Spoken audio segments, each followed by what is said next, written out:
Hey guys and gals, what is going on? John Milton and Travis Ward. here, and we are back for episode 4 of Alternative Week. Yeah, I think we missed that out yesterday, didn't we?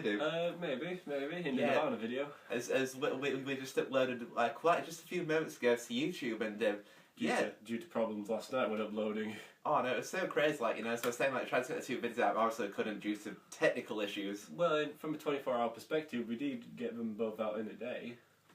I guess so. Maybe probably that to do. It's like it's a week, so we got lots of time to get these vids out. So There's no specific times, just one every day at least. yeah, it's like we roll on improvisation, you see. And I guess with 10 in 7 days, there are going to be multiple ones Yeah. during the day. Absolutely, sometimes, and I hope y'all are all ready for this. So, but yeah, guys and girls, today is a band like, would you say like a bit different to the eyes that covered so far, my friend? Definitely. So far, we've mainly covered grunge bands from the late 80s, early 90s, and now a band who started in 1981. That's true. And I did not know that before, dude. Even though I've reviewed this band before. and they broke up in 1997 to regroup in around 2009. 2009, because they played at Download Festival of that year. Yeah, and they headlined it. It's true, and as been said, like Mike Patton's unsure like the future which the band's going. And as you just said, Mike Patton, the band we're going to be reviewing today is Faith No More. And Mike, as I mentioned in my Real Thing review, guys, like Mike Patton wasn't always in the band. Like they had their previous singer Chuck Mosley, who featured on their 1987 second studio album called "Introduce Yourself." Yeah. And it's like as we'll get further into this review, like we'll see like how Mike Patton's vocal style sort of like change to like emulate that in some way.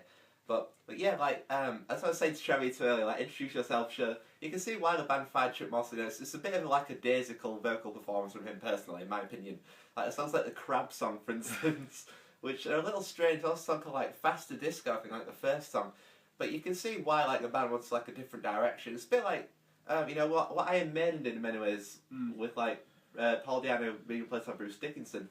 Yeah, there's a massive change there. Yeah, it's because like on the Real Thing, Mike Patton really did like hit the highs, and that sort of Definitely. Bruce. A lot of a massive, I guess, a squeaky sort of vocal, sort of a squeaky American, definitely American sort of vocal. Not too stereotyped. Like there's one vocal, but that distinctive. That's true. Idea of vocals, which does change later on in their career. It does. And would you compare Mike Patton to Chris Cornell in any way, my friend?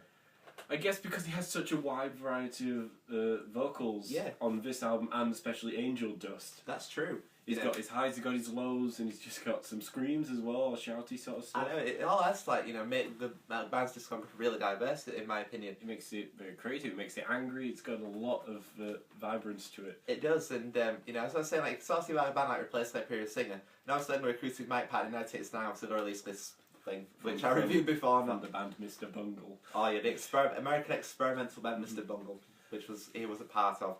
And obviously, like with essentially like following on from the Real Thing review, like Faith No More didn't like stay in the style as with like aforementioned, like it's like the songs are just like from out of nowhere and an epic, for instance, which we both love loads. There's a good use of keys on this album, as you've already mentioned in your review. Like from out of nowhere, it starts like a very like keys synthly based intro. And epic ends with such a key heavy. It does, which just sums up such an epic song, I guess. Yeah, like there's so much diversity to be had in like these first 2 songs alone. They get songs such like Fall Into Pieces, which like such a great track on the album. It is. I believe I linked it in the video that I reviewed it to do. Yeah, that's why like examples of like guitars of Mike Patton's vocals are really to my tastes. Yeah, especially with the epic sort of tonality of vocals, Falling to Pieces really reinforced it. With also the shouting in epic, which is probably relates more to his real voice. That's true, and what's something that we'll be getting into later on in this review for y'all. And what were your thoughts to? Have you heard the song "The Fourth Song"? Surprise You're Dead. Yes, I've heard all of this album. It's just a great album. Yeah, would you say it's as diverse what I'm making it out to be? I agree. Yeah, like as I was saying, like "Surprise You're Dead" is like the thrashier, more heavier number on this song. But then you get songs like "Zombie" as track 5, which it's sort of showcased like that more mellow direction which the band had in a way. There was a good combination in mellow and metal, especially when you had guitarist Jim, who was very metal influenced. You can tell that with the songwriting. Even with softer tracks, there's still heavy guitar influence in the background. That's was like one of the main components of this album for Faith No More. Like I was saying, like guys, it's good for like diversity. It's like with Zombies, like starting off softer and getting like more heavy stuff as well. This is what makes them a lot more different to what we've already reviewed. Yeah, because the band's cover so far, like more like with distortion, overdrive, heavy. I suppose. I mean, Soundgarden, who is influenced by metal, but Faith No More had a hell of a lot more metal influence. It's true, and you know, like the real thing. Like, did you feel it was awesome to Epic in a way, like an extension of that song? Oh yeah, definitely. The whole album, especially, but the track, yeah. Yeah, and like, you know, like the more like not as like revered songs like Underwater Love in the Morning After. You know, what did you think to the instrumental song Woodpecker from Mars do? I do think the album flows quite well all the way through. I mean, you can just sit there and listen and be taken in by this album. Yeah, it's a bit like what happened with Bad Murphy. You know, like there's like a constant sound when Kruger released, isn't there? You can sort of like tell. Well, it's not the only instrumental track they've done.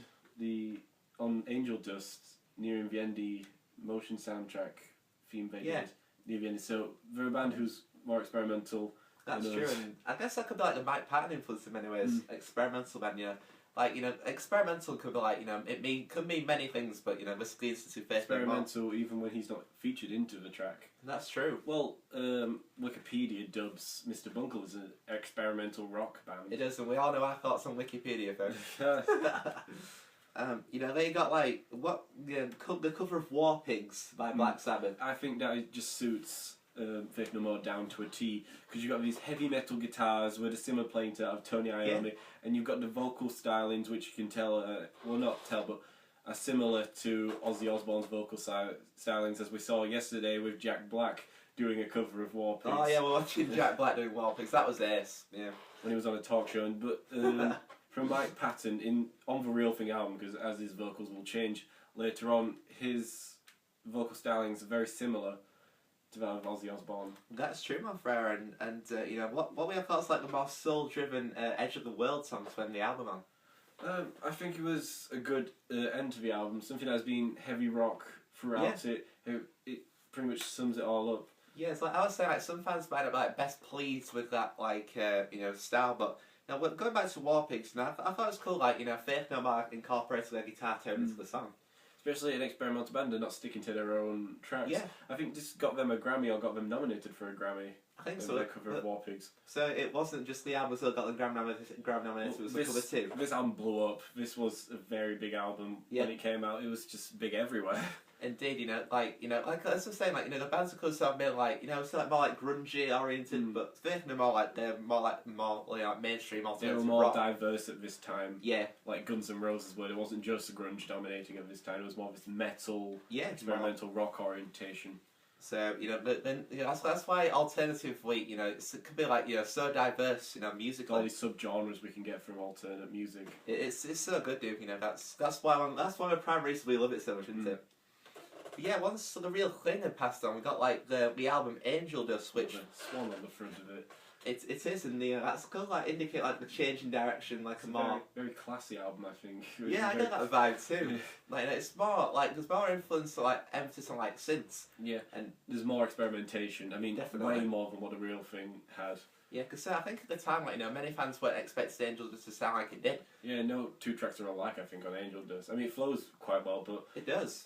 There's tracks which I feel sound like Nine Inch Nails tracks with the industrial rocking in is just classic metal tracks. Yeah, I mean, it's almost Mike Patton to see like, this very unpredictable character, and you know, his music can be, you know, you just never know what's coming with that guy. Especially with this now that his vocals take an alteration, moving on to this album. Yeah, it's more like a standard tone and accustomed to what Chuck Mosley's on in many ways. But obviously, you know, Mike Patton wasn't like, you know, as like lackadaisical like as Chuck was. There are still some vibes from the Real Thing with his vocals, but really, occasionally, just occasionally, it's really low on the album. It's more of his deep. I think it's a song called like Starting and Starting, I believe, which, you know, it contains like an element of smaller and smaller. Sorry, it contains an element from the Real Thing, but you know, overall it has like a more operatic sound, much like a more general rock sound. Behind it on The Sims created more of an operatic. I was going to mention to you earlier, and it's like Mike Patton still like utilises like high pitched, but only like a more like, you know, symphonic style. Like, you know, it's more I got a loungy feel. Yeah, and that's where I thought also got some more Nine Inch Nails feel to it with these synths. Absolutely. I mean, the Real Thing, you know, that was an album itself. Angel Dust something else completely. Yeah. But, you know, I still enjoy Angel Dust. I don't know about you. I really enjoyed it. I mean, I was listening to it prior to this video. Me too. And we've got to refresh our memories, you see. See, what's good about a band, I mean, they had such success with the Real Thing, and I think Angel Dust probably sold half of what the Real Thing did. And see, critically, it's a great album. I mean, people are just like, oh, it didn't sell as much, but it's just so different to the Real Thing. You can't can't compare the two albums. Nah, they're just like worlds apart. You know, I guess I could like mark Faith No More as like really unique musicians in many ways, do. And like the opening song, "Land of Sunshine," for instance, that like it's like closes out the real thing that introduces this like new like vibe, and I got like a Lordi feel from this song for some reason. I don't know why. Probably just like the guitar tone or something. Yeah, and sadly after this album, the guitarist Jim, I'm not sure about his surname, but he leaves after this due to him. As you can tell with the more metal guitar, also playing a steel guitar on the Epic video. Yeah, he's got more of a metal influence. He doesn't like where the music's going, and he leaves. And after this album, there is a few lineup changes as well. Yeah, because that was like the Mike Patton influence that wants to be different out there, having like a knock-on effect on the members. I guess he became the centre of attention. Like Trent Reznor of Nine Inch Nails. Indeed, because obviously a Nine Inch Nails difference. That's not like a Trent Reznor solo. I mean, he just does have a lot of musicians, though. I mean, some of them do stay, but it's him who writes all the music. That's true, and Mike Patton was very very much the leader in this project. When you mention Faith No More, you immediately think Mike Patton. Like Angel just like as you were saying, it has a great for like all the diversity of sounds going on. And there's another song from GTA in this Midlife Crisis, which is probably the biggest song. That's probably one of my favourite. Also has elements of his vocals from The Real Thing on this track, and it's just the best song to have gone from this track. I feel it. Yeah, I feel it stands out the most, but there's like so many songs like take you on so many different paths. It's like walking back a house in many ways. We were saying and a house with many doors, I guess. Yeah, you know what you're gonna get when a bit like the Server video by Tool. Did you say that was called like the Haunted Mansion? Or is that another one? Oh no, that was something we're going to mention later on. Oh yeah, of course it is. Sorry, that's fine. I mean, it would have suited well in a Haunted Mansion. Yeah, it does have that vibe a bit, especially like with the opera. Yeah, very. Oh yeah. That's why I feel. The Swan on the front cover suits an opera album. I don't know. It's just something very classy and fancy. It does. Yeah, I really get that vibe from it at times. I even compared it to like Purple by STP as well. It's like it's not like you're flying through the air or going on a journey. It's like the music sums up by that, I suppose. And we actually thought like Angel was like the last album in this like time period. Then we found out it was King for a Day, Fool for a Lifetime, which came in '95 and '97 afterwards. Album of the year. Album of the year afterwards, and so that's a big step to make, isn't it? But yeah, King for a Day, Fool for a Lifetime. Like, it showcased like Mike Patton's like his vocal seems like getting deeper and deeper. It seems. His vocal sounds changing, it's getting to a more smooth thing. Although it ain't saying smooth. It's not violent, but not like the... At the end of Angel Dust, there is another cover. The track Easy.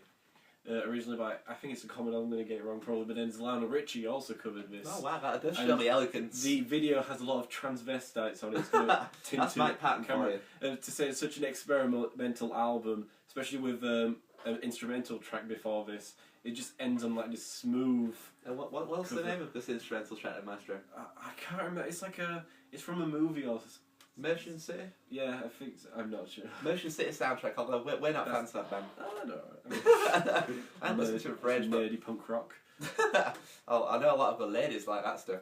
But yeah, like King for a Day, Fool for a Lifetime, so Faith No More be like heavy metal. I mean, songs like Ricochet, for instance, and but also, let's mention Angel. It's like you said with some influence like the mob scene, like a song called "Be Aggressive." That was Be Aggressive because they with the female vocals doing that Be Aggressive and stuff like when that. I heard that for the first time, yeah, it was the same. I mean, it's not like I heard Mob Scene. No, it's about time I'm just saying I heard Mob Scene first until it's like, okay. But do you think Maz had anything to say about this? Well, he was around at that time with Marilyn Manson and the Spooky Kids in '92. Very interesting. 2 years following their debut album. And yeah, I can tell with this dark experimental stuff that's coming around, and Nine Inch Nails are appearing at this time.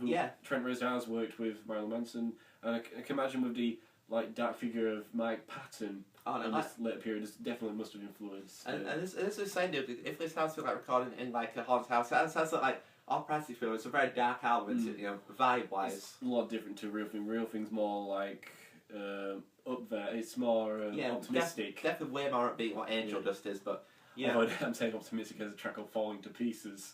Yeah, that's somebody put me together. Yeah, and the lyrical themes in that song are very dark indeed.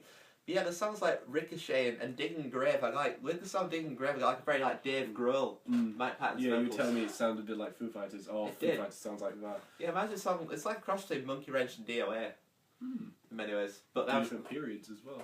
97, 2005.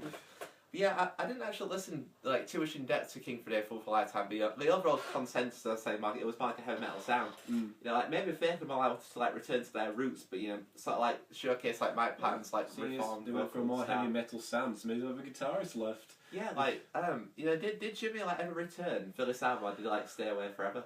I think in 2009 they had a lot of original members come back. Sweet. To Faith No More, but I'm not sure who came back. I think the keyboardist came back because he got replaced after Angel Dust. Wow. He left and just a lot of switching around. Yeah, but I think that overall the real thing, Angel Dust and King for a Day, Fool for a Lifetime, they're all great albums. A bit like Nirvana, you know, they're all like diverse, different. You never know what to expect from them. Yeah, Faith No More, a very dynamic band in this early period. There was something different, along with grunge being something different, alternative rock and new surprises. Said they've been going from 1981. They've never stopped being different. Faith No More. And it's like, would you say like general fans like more grunge bands would be like Faith No More? Or would you say like they'd probably? Yeah, I think a lot of bands would have liked Faith No More back in there because they've worked like with Soundgarden, I guess. Yeah, I think they went on tour with Soundgarden. Wow, quite a combination. And somebody, I don't know, yeah. Yeah, it's just like with the real thing, like you get like raw punch, and you know, with like say like Angel just sort of like faded away for like more. I'm saying that grunge never stuck to its own because I think Faith No More and Nirvana also went on tour with Red Hot Chili Peppers. So there's been a few mixing around, so they've never all. Well, discuss this later. This is early Nirvana. This is prior to Nevermind, I think. Oh no, it wasn't. It wasn't Faith No More. It was Pearl Jam. Oh. So that probably suits it a lot more because Faith No More are quite big about that. Yeah, it's like an alternative like circle thing going on here. Yeah, I think Faith No More overall in this period, you know, they how influential would you say like it's alternative music in general? Would you say like, Faith No More play a part in that? And especially today, I feel their metal vibes have influenced music that's come around to it because you can tell they're influenced by early metal and they've passed it on. Absolutely, I mean, like, you know, it's thing like with Nirvana, like, you know, more fans like discover their music now after like they're a bit inactive, I suppose. But you know, at the time, you know, Faith No More, like, as I say, that's something different. I mean, Faith No More are a band which are renowned for one song. Not that I'm not saying that about song. I'm just saying people would think of Faith No More, don't think of Epic. Yeah, they just MTV hit that video up constantly in 1990. And that probably promoted like great sales for this album too. It's probably revered highly by fans. But you know, like it's not like a one album hit wonder. I mean, you got like we'll say that Falling to Pieces, you know, a real thing, I suppose. The cover of War Pigs, like so we got a Grammy nominated. So yeah, so obviously people were paying attention to this album. It's been like Angel just like associate like midlife crisis with it, but as I was saying, like so much diversity. I think it's something like Kindergarten on there too. It's a bit different. I do like Kindergarten. It's more aggressive, I guess. Yeah. And that's the thing, like, you know, it does, as I said, like, it retains the edge from the real thing in parts, which is obviously something different. And honestly, King for a Day doesn't see, it seems like very under the radar, a lot of fans, like, it's not, it's like got a real thing in Angel, saying, like, King for a Day is like... It's just the thing I like about Faith No More is that they're in a league of their own. There's no band which can really touch what Faith No More did. They were just so different. There's so many different styles of music. Yeah, and it's like, you know, like, seems to be the thing, like, alternative bands, you know, like, they have a killer album that seems to, like, fade away from the mainstream in ways. Although Faith No More is, like, 2. But the real thing an Angel does, but yeah, I think, you know, Faith No More in general, you know, they are, like, you know, revered in the alternative scene. It's like a cult band in many ways, you know, like, they're not, like, in the spotlight as much. I guess you were considered a cult band, yeah. Yeah, like, it's like, you know, you talk to some people, they'll be like, who? But then, like, some people really like them, so... Did you mention that they were a cult band? I did, dude, yeah, in my Real Thing review. Called Faith No Man. Faith No Man. And I think Faith No More does sound better, don't they? Yeah, I do. But yeah, I think Faith No More, you know, were good players in the alternative scene. You know, they offered like, you know, fans like of something different. Something alternative. Yeah, something alternative. It's like the grunge movement. So yeah, guys, I think that's just about Faith No More, you know, to a T. Like the 3 albums released in this period, you know, like they're all individual and they all like, you know, played their part in, you know, the development of alternative music in this time period. So yeah, guys, hope you've all enjoyed this 4th reel series. And so until next time, I've been Johnny Milton. And I've been Travis Ward. Stay safe, stay strong, and we shall see y'all in the future forever. Peace, amen, and rock on. Much love. Yeah.